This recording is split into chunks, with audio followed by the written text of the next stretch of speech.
If Republicans leading the House Intelligence Committee are trying to wrap up their Russia investigation, as some Democrats insist they're saving some of the president's closest associates for last.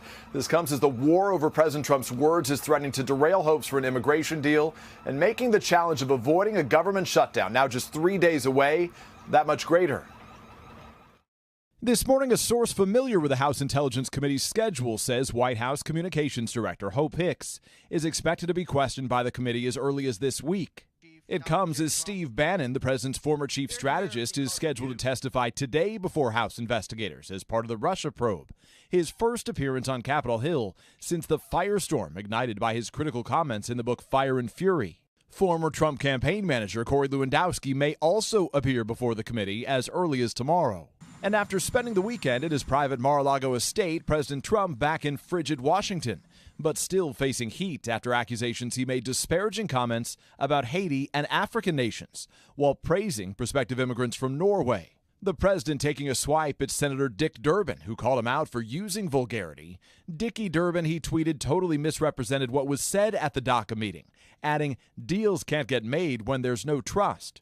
Durbin is standing by every word of his account. What the president said in that meeting was so awful and so impactful on so many people that when he denied saying it, I felt duty-bound to clarify what actually happened. Overnight, the Senate's top Democrat defending his colleague. Donald Trump has lied so many times, it's hard to believe him on anything, let alone this. But second, I've known Dick Durbin for 35 years. He's one of the most honorable people I've met. I have never known him to prevaricate, to lie.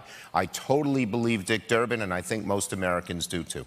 Lindsey Graham, also in that room, is again declining to confirm the president's words, but appearing to push back at two Republican senators who insist Mr. Trump didn't use the vulgar term. It's pretty embarrassing when you have to take your children out of the room just to report the news. Graham urging the president to refocus and make a deal protecting dreamers, those nearly 800,000 young undocumented immigrants now in legal limbo. It's going to take you, Mr. President, working with Republicans and Democrats to get this done. It's not going to be done on Twitter. The episode again sparking questions about the president's views on race, even as Mr. Trump posted this video to honor Martin Luther King. It is the dream of a world where people are judged by who they are, not how they look or where they come from. President Trump breaking with past presidents who performed community service on MLK Day, instead spending the holiday at his private golf club in Florida. And there could be more fireworks on the Hill today when Homeland Security Secretary Kirstjen Nielsen testifies before the Senate Judiciary Committee. On that panel, Dick Durbin and Lindsey Graham, all three were in the room for that contentious immigration meeting last week. What to watch for? Will Durbin confront Nielsen to confirm the president's comments? And then back here at the White House, President Trump's doctor is going to brief reporters about his health after his first presidential physical last week. Hoda and Savannah. Well, a lot to get to over there. Peter, thank you so much.